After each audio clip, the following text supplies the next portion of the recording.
Hey everyone, this is Jacob from CrowdForge Studio with another Metro Morph tutorial video. In this one, we're going to look at the actual nuts and bolts of how the Metro Morph system all comes together to make those structures for your tabletop.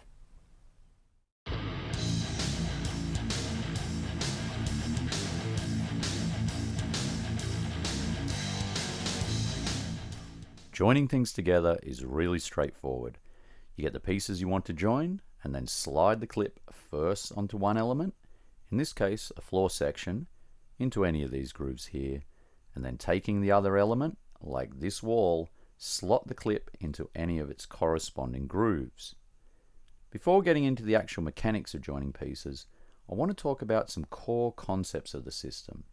Following these directions, you're going to find that you'll get a handle on the system much quicker, and also you'll be able to make far sturdier and balanced structures. Now, why pieces can join together in almost any way, the parts have been designed to fit better in certain configurations. So let's talk about alignment. So for example, this piece here, these shallower grooves are going to work far better if it is placed vertically rather than horizontal. Now that may seem pretty obvious as this door is directed that way on this particular component, but on this piece here, ideally I'd be keeping those directed in the same way. It'll work the other, just not quite as snug. So as a general rule of thumb, when standing a piece like this vertically, which has different sized grooves, keep those shallow ones at the top and bottom. Likewise, you get better joins when you connect floors together before walls.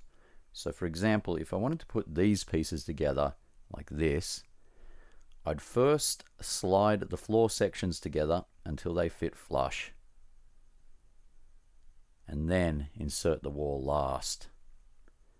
That way I ensure that there are no gaps between the floor sections and everything stays firmly together.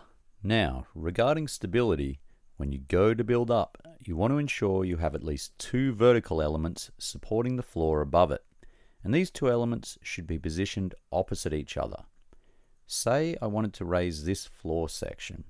At the very least, I'd want to support on these two or these two sides. So, for example, something like this.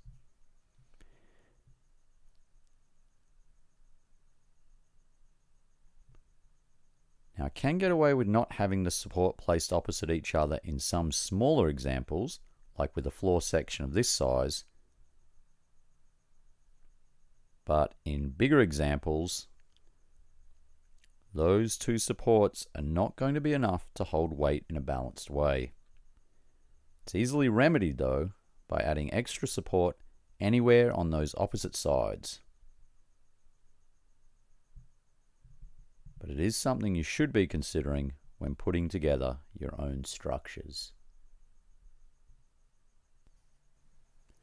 Similarly, if you want to build higher, ensure your base levels are as solid as possible by adding walls on all sides and possibly even reinforcing those by clipping the corners together. So here I've added some extra strength to the structure by securing it together both here and here. These 2 points of contact are going to make for a really sturdy base. One great thing to remember about Metro Morph is that nothing is permanent. So if you want to try something new or just pack it up, you can simply unclip each of the pieces. Basically, you're going to reverse the process of building. This time starting with your vertical elements like the walls and ladders, sliding them out. Then move on to the floors, and you're done. Now that some of those core concepts are covered, let's move on to one of the most important parts of the system, the clips, which keep all these card sections together. As you can see, there are 3 different kinds of clips: the L clip, T, and X clip. These different clips allow you to create different structural shapes. Basically, the clips are going to dictate how many elements at play at one point you'll be able to use. Let's start with the L clip, as you'll be using that the most.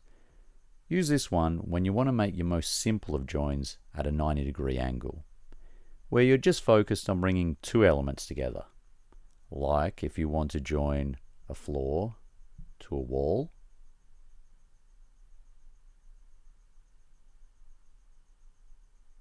a floor to a ladder,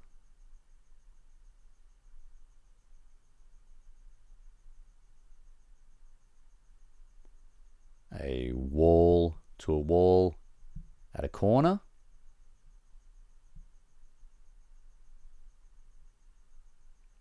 all these situations need only the two elements, and the L clip is what you need. Now, say we wanted to extend some of the areas from the previous example by adding a further wall. Then we're dealing with three elements coming together. This is where we'd start using a T-clip. So in this example, I have a wall and a floor, but I'd like to add a further wall on top. Using the T-clip, I again start off with the floor piece, then simply attach both wall pieces above and below it.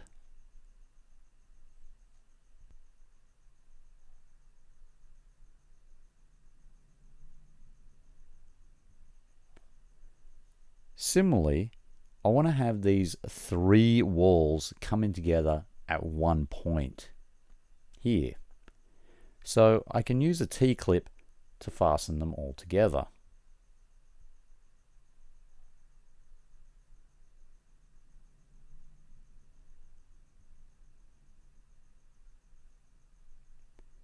Lastly, if you want to connect four different elements together at one point, we'd use the X-clip.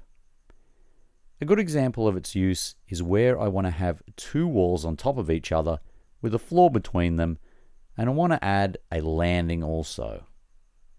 Again, start off with your horizontal elements, being in this case the floor and the landing pieces. Get those slotted together, and then add those wall pieces to wrap it up.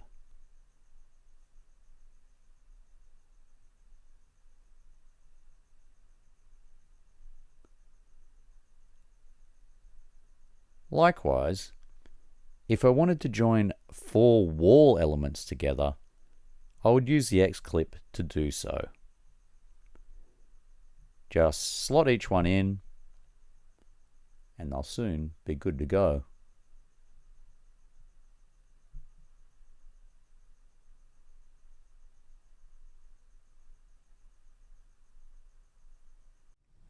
And that pretty much covers it. Hopefully those examples have shown you just how easy and yet powerful the Metro Morph system is, and how you can pretty quickly put together some great gaming structures for your table. Remember, there are other videos in the series, so do check those out. And other than that, get building.